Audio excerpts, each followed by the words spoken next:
নার্সের হাতেই জীবন বিপন্ন রোগীদের।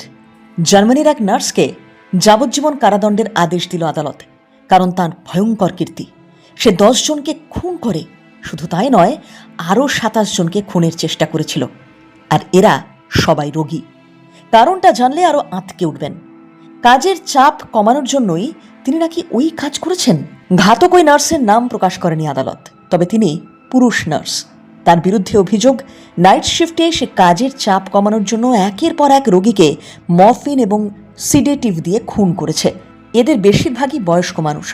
ওইসব খুনের ঘটনা ঘটে পশ্চিম জার্মানির ওয়েরসেলেনে। সময়কাল 2023 সালের ডিসেম্বর থেকে 2024 সাল পর্যন্ত। আইনজীবীরা আদালতে বলেন, ওই নার্সের ভূমিকা খুবই নৃশংস। তার উপরে রোগীদের ভালো থাকার দায়িত্ব ছিল, সেই উল্টে তাদের খুন করেছে। যাদের সে খুন করেছে বলে এখনো পর্যন্ত মনে করা হচ্ছে, তার থেকেও অনেক বেশি মানুষকে সে খুন করে থাকতে পারে, এই আশঙ্কাও রয়েছে। ফলে বহু মৃত রোগীর দেহ তুলে তার পরীক্ষা করা দরকার।